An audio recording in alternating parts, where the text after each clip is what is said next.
Assalamualaikum warahmatullahi wabarakatuh.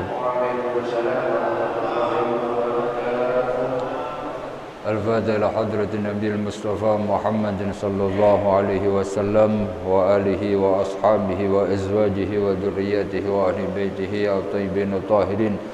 Summa ila kafati awliya'illah min waliyin wa waliyan min masyariqil ardi wa magharibiha barriya wa bahriya aina ma kan wa kanat arwahum sayyidil imam Jalaluddin al-Mahalli wa Jalaluddin as-Suyuti wa sayyidil imam Masjid Habib Hasan bin Ahmad Bahrun Sayyid Muhammad bin Alawi al-Maliki wa jami' masyayikhina wa muallimina fid din wa walidina wa amwatina wa amwadil muslimin. Anna Allah yaghfir lahum wa yarhamhum wa yunawwir daraihahum wa yu'li darajatihim bil jannah wa yanfa'una bi asrarihim wa anwarihim wa ulumihim fid din wa dunya wal akhirah. Al-Fatiha. Bismillahirrahmanirrahim. Alhamdulillahi rabbil alamin. Ar-Rahmanir Rahim. Maliki yaumiddin. Iyyaka na'budu wa iyyaka nasta'in. Shiratal mustaqim. Shiratal ladzina an'amta 'alaihim ghairil maghdubi 'alaihim waladdallin. Bismillah.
Bismillahirrahmanirrahim. Alhamdulillahi rabbil alamin.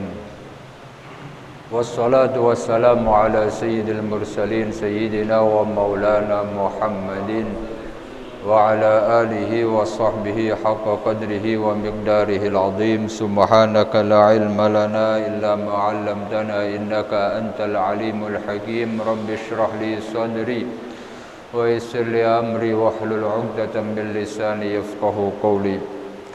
Alhamdulillah, segala puja dan puji syukur kita kehadirat Allah Subhanahu wa taala atas nikmat karunia yang sudah Allah berikan kepada kita semua, terutama nikmat sehat, nikmat panjang umur, nikmat keistiqomahan kita di dalam beribadah kepada Allah. Kita berharap apa yang kita lakukan, yang kita amalkan pada malam hari ini menjadi catatan amal yang diterima oleh Allah Subhanahu wa taala. Amin amin ya rabbal alamin. Alhamdulillah, hadir di tengah kita orang tua kita Al-Ustaz Hifdi Al-Ansari, tokoh masyarakat, para orang tua, hadirin hadirat jamaah sekalian yang dimuliakan Allah Subhanahu wa taala. Untuk malam hari ini kita akan memulai pembacaan tafsir dari surah Al-Kahfi. Surat Al-Kahfi yang mana kita sering melazimkan membaca surat tersebut setiap malam Jumat atau hari Jumat. Karena memang fadilah dan keutamaannya sudah dinyatakan dan disabdakan oleh Nabi kita Muhammad sallallahu alaihi wasallam.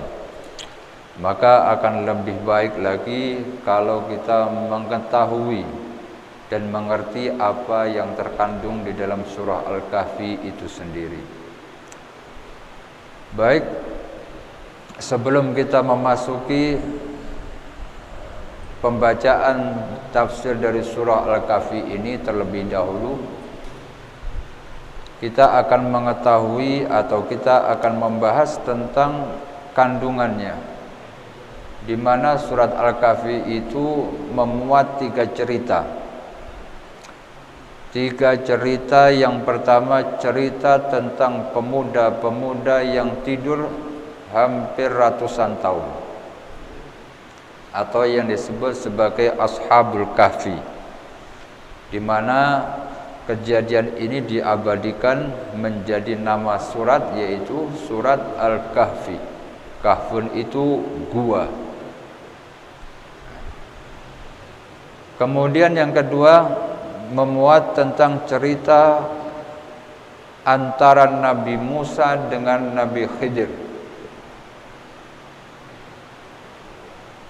Kemudian yang ketiga, cerita yang mengangkat tentang kisah Zulkarnain. Jadi 3 cerita ini dijadikan oleh Allah sebagai bahan untuk memberikan pelajaran kepada kita melalui surat Al-Kahfi.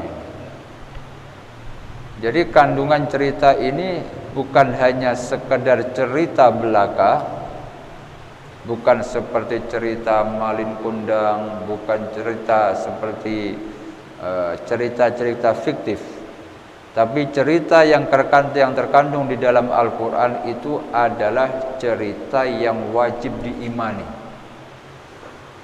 Kita harus iman, kita harus percaya. Bukan hanya sekedar dongeng, tapi ini adalah cerita nyata yang mana cerita ini disampaikan oleh Allah sebagai cara untuk memberikan pengajaran dan pembelajaran kepada kita selaku umat Nabi Muhammad SAW. Jadi kandungan cerita itu adalah pelajaran bagi kita semua. Kemudian Al-Kahfi ini sudah sangat populer tentang khasiatnya. Bahkan Al-Kahfi ini kalau kita baca di rumah, maka rumah itu akan menjadi tenang. Kalaupun ada sesuatu yang membahayakan, dengan surat Al-Kahfi itu dengan sendirinya akan hilang. Pernah seorang sahabat namanya Usaid bin Khudair. Beliau membaca surat Al-Kahfi itu ketika di rumahnya ada sesuatu, ada binatang. Binatang yang tidak bisa dijinakkan.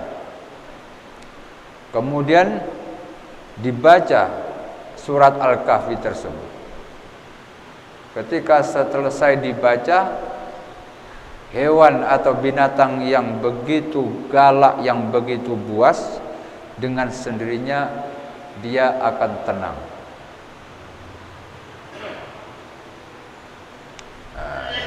Itu diceritakan oleh Imam Ahmad.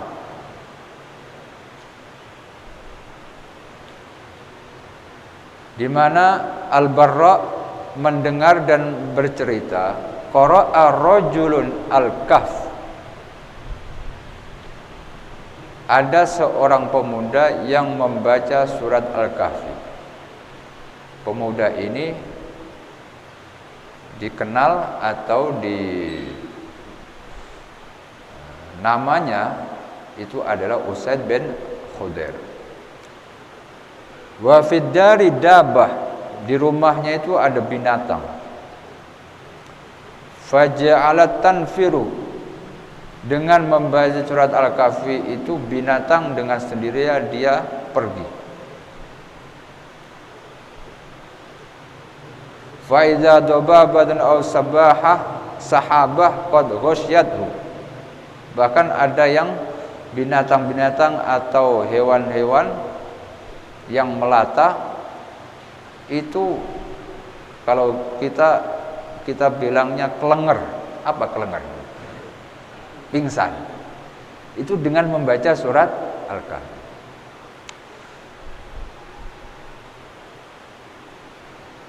Kenapa bisa begitu? Karena Nabi kita Muhammad sallallahu alaihi wasallam bersabda, "Iqra fulan fa innahas sakinatu tanzilu indal Qur'an."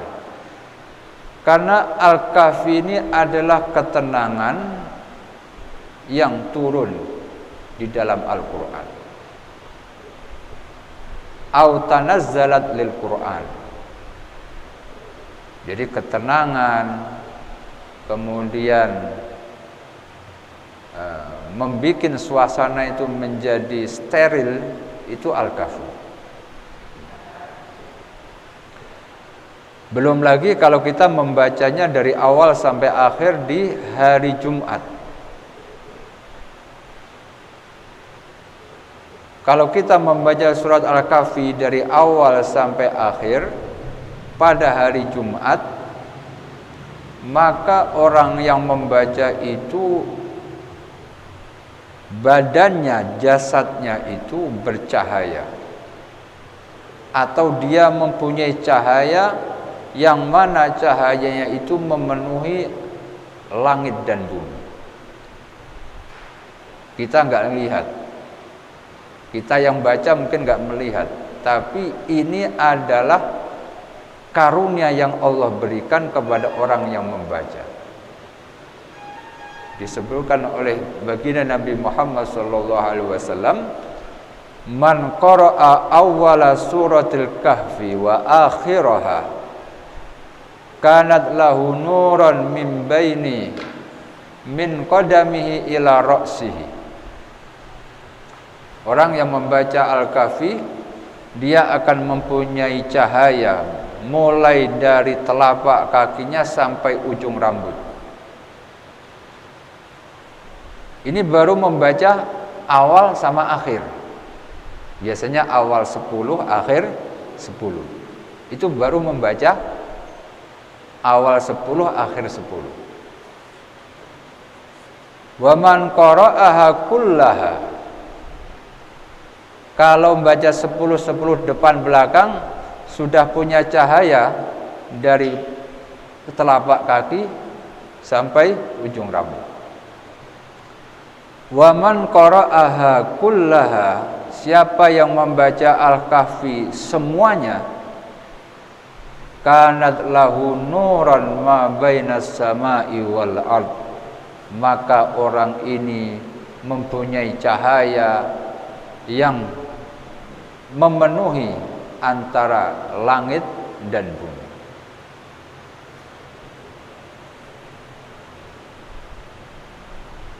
Ada lagi hadis yang menerangkan di mana ini diambil dari sahabat Abdullah bin Umar. Nabi bersabda, man qara'a suratal kahfi fi yaumil jum'ah, siapa yang membaca surat Al-Kahfi pada hari Jumat, sata'alahu nurun, sama, akan bersinar bagi orang tersebut, akan muncul cahaya min tahti qadamihi, dari bawah telapak kakinya, ila ananis samai, yang mana cahaya dari telapak kakinya ini nembus sampai langit. Yudi'u lahu yaumal qiyamah, yang nantinya akan memberikan cahaya bagi si pembaca itu pada hari kiamat nanti. Jadi kalau ahli baca surat Al-Kahfi, hari kiamat nanti kakinya itu bercahaya. Wa ghufira lahu ma bainal jum'ataini, yang terpenting salah satunya ini, wa ghufira lahu ma bainal jum'ataini, antara Jumat satu dengan Jumat yang lain dia ada jaminan mendapatkan ampunan dari Allah. Kalau orang mendapatkan jaminan dari Allah, berarti ini orang dijauhkan dari maksiat. Bukan berarti kalau nanti kita maksiat diampuni, bukan. Tapi orang yang membaca surat Al-Kahfi pada hari Jumat, selama sepekan itu dijaga oleh Allah dari melakukan kemaksiatan. Jadi itu artinya dia diampuni oleh Allah Subhanahu wa ta'ala.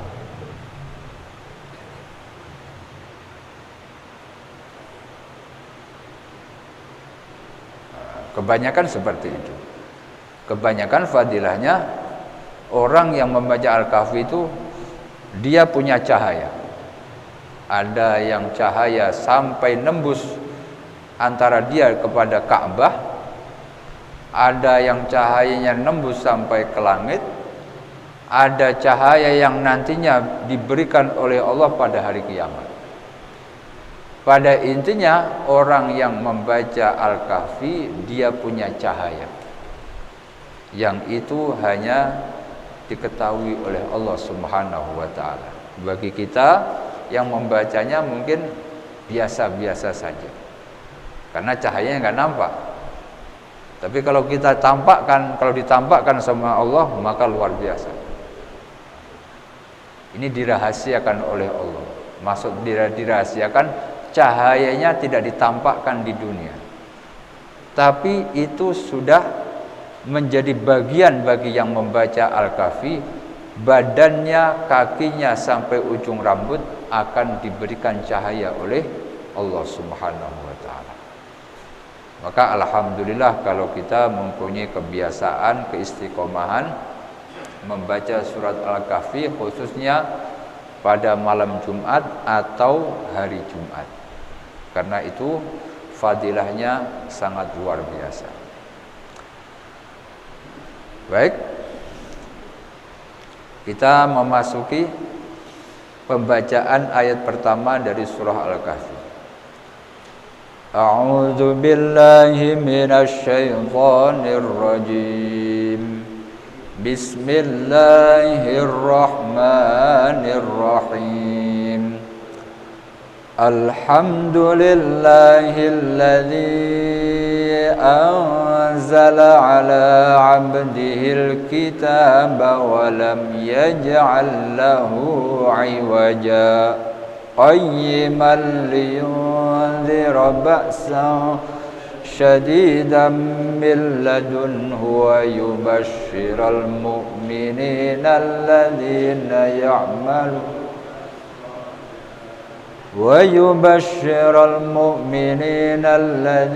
ya'maluna as-salihati anna lahum ajran hasana makisina fihi abada wa yunzira alladhina qalu ittakhadallahu walada ma lahum bihi min ilmin wala liabaihim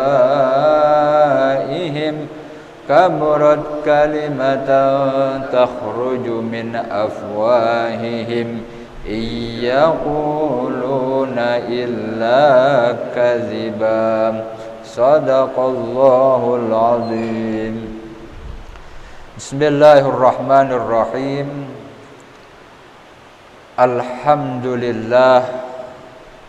Alhamdulillahilladzi anzala ala 'abdihi al-kitaba wa lam yaj'al lahu 'iwaja qayyima.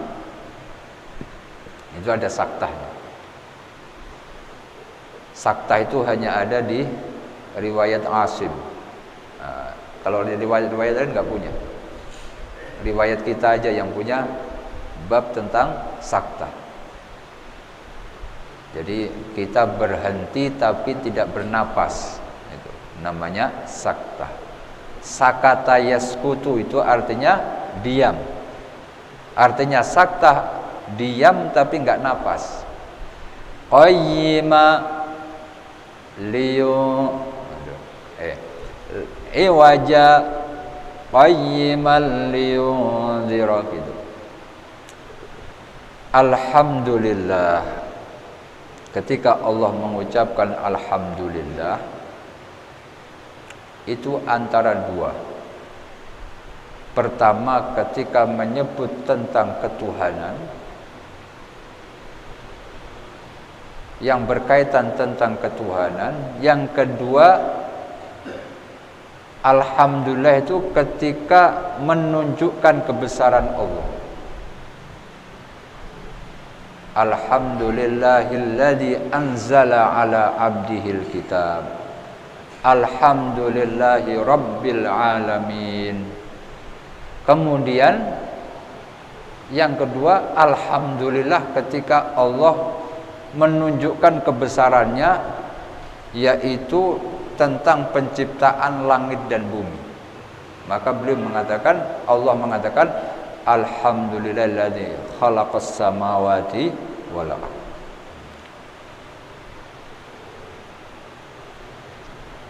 Alhamdulillah, segala puji lillahi, hanya milik Allah. Alladzi, yang mana Allah anzala, yang mana Allah telah menurunkan ala abdihi, kepada hambanya, satu-satunya nama yang dipanggil, satu-satunya nabi yang dipanggil dengan sebutan abdihi, itu hanya Rasul. Puncak derajat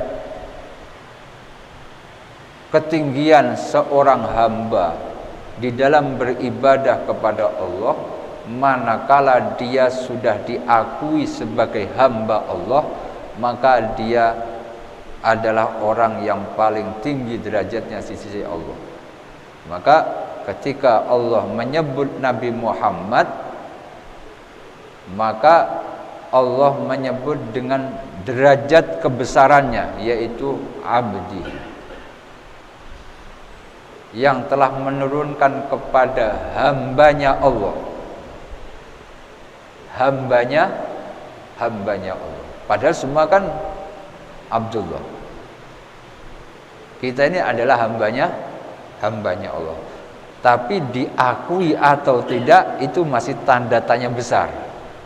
Kita ini mengaku hamba Allah. Kalau sedekah biar enggak kelihatan namanya siapa, kita nyebut hamba Allah. Itu hanya sebatas pengakuan kita. Tapi penghambaan kita diakui sama Allah atau tidak, masih belum tentu. Tapi penghambaan yang dimiliki oleh Nabi Muhammad SAW sudah diakui oleh Allah dan diangkat menjadi abdihi, hambanya Allah. Walam yaj'al, dan tidak menjadikan lahu, bagi Alkitab, iwajan, sesuatu yang bengkok. Jadi Al-Quran ini di dalamnya tidak ada yang keliru, tidak ada yang bikin orang kesasar. Tapi kalau ada orang ngamalin ayat Al-Quran kemudian kesasar, itu bukan ayatnya, tapi proses pengamalan orang tersebut. Kan kadang ada orang baca ayat Al-Quran, dikuasain apa-apa, kemudian justru dia menjadi bengkok. Itu bukan ayatnya. Karena ayat Al-Quran tidak ada yang bikin orang kesasar. Tidak ada kebengkokan di dalamnya, tapi qayyiman, justru meluruskan. Itu ada saktah di situ. Jadi untuk membedakan antara pembelokan dengan apa itu? Meluruskan. Qayyimah. Walam yaj'alahu iwaja, qayyimah. Tidak ada di dalam Al-Quran ini hal yang membelokkan kepada sesuatu yang jahat, yang jelek, tapi justru meluruskan.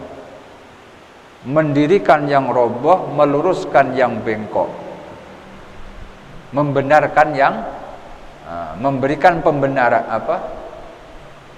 bukan membenarkan yang salah dibenarkan, yang salah dibenarkan. Karena ini sesuatu yang besar, maka diawali dengan ayat dengan lafaz alhamdulillah. Karena Al-Quran ini sesuatu yang besar. Jadi sesuatu yang besar itu biar sesuai dengan penyampaiannya, maka diawali dengan alhamdulillah. Segala puji milik Allah. Jadi alhamdulillah ini bukan sesuatu yang biasa, tapi sesuatu yang luar biasa. Makanya alhamdulillah ini, orang kalau ngucapin alhamdulillah sudah mewakili segala kenikmatan yang Allah berikan kepada kita. Karena alhamdulillah ini alif lam yang ada di depan, awalnya kan hamdun lillah, kemudian hamdun sama Allah disatukan menjadi satu kata, kemudian ditambahi di depannya alif lam, alhamdulillah. Alif lam yang ada di depan ini memberikan arti bahwasanya segala sesuatu. Jadi munculnya arti segala puji itu berawal dari alif lam yang ada di dalam kata alhamdulillah. Makanya alhamdulillah segala puji milik Allah.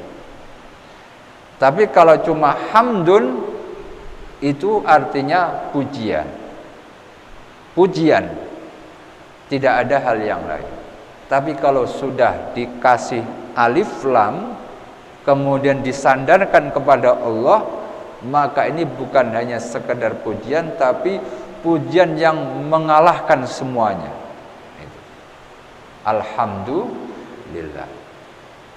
Makanya sebagian ulama tidak sepakat kalau ada yang ngucapin alhamdulillah itu dengan ditambahin kalimat inna di dalamnya, di depannya.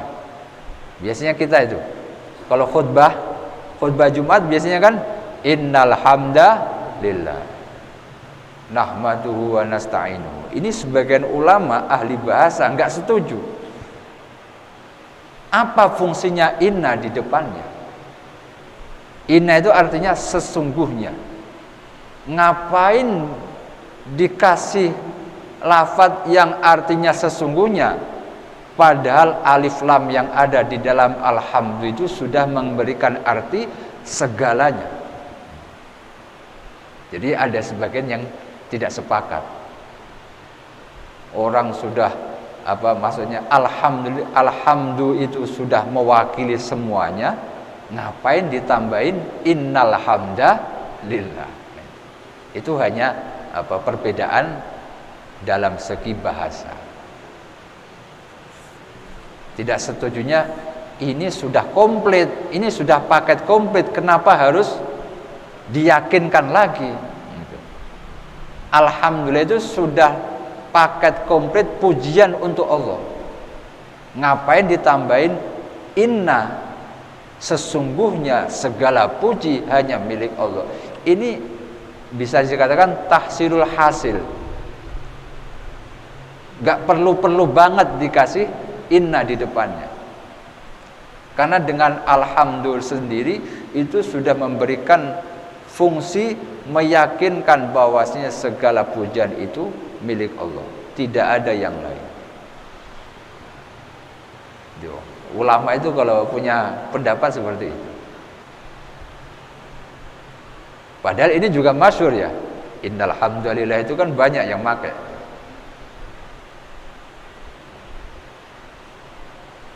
Alhamdulillah. Disebutkan alhamdulillah itu untuk memberikan pelajaran kepada kita bahwasanya manusia itu hidupnya dipenuhi dengan nikmat dari Allah. Maka perlu dia mengucapkan alhamdulillah. Orang yang mengucapkan alhamdulillah itu berarti orang yang mau mensyukuri nikmat. Orang yang mensyukuri nikmat itu berarti orang yang berzikir kepada Allah. Kita syukur nikmat itu hakikatnya kita itu berzikir kepada Allah. Kayak Nabi Dawud disuruh sama Allah, i'malu ala Dawuda syukur. Disuruh banyak-banyak syukur. Bagaimana cara syukurnya? Zikir kepada Allah. Jadi orang yang berzikir itu orang yang bersyukur. Orang yang banyak zikiran berarti dia orang yang banyak bersyukurnya kepada Allah. Jadi orang yang istiqomah membaca zikiran-zikiran habis sholat itu jangan langsung pergi, zikiran dulu, mewujudkan bahwasanya kita ini lagi bersyukur kepada Allah. Jadi orang zikir itu orang yang banyak syukurnya kepada Allah. Habis sholat zikiran, mengawali hari habis subuh zikiran yang banyak, habis maghrib atau nanti habis tahajud zikiran yang banyak. Fazkuruni azkurkum washkuruli wala takfuru. Jadi orang yang jarang zikir berarti orang yang kufur nikmat. Itu kebalikannya. Fazkuruni azkurkum washkuruli wala takfuru. Sebanyak kita berzikir, sebanyak itu kita dicatat oleh Allah sebagai hamba yang bersyukur kepada Allah. Semakin lalai berzikir kepada Allah, kita dianggap hamba yang tidak syukur kepada Allah atau kufur nikmat. Jadi alhamdulillah itu wujud syukur. Bagaimana mewujudkan syukur kita kepada Allah? Dengan memperbanyak berzikir kepada Allah Subhanahu wa taala. Alladzi anzala, segala puji milik Allah yang telah menurunkan ala abdihi alkitaba, yang telah menurunkan kepada hambanya yang sejati yaitu Nabi Muhammad al-kitaba, Al-Quran. Jadi kita disuruh bersyukur karena diberikan nikmat kitab suci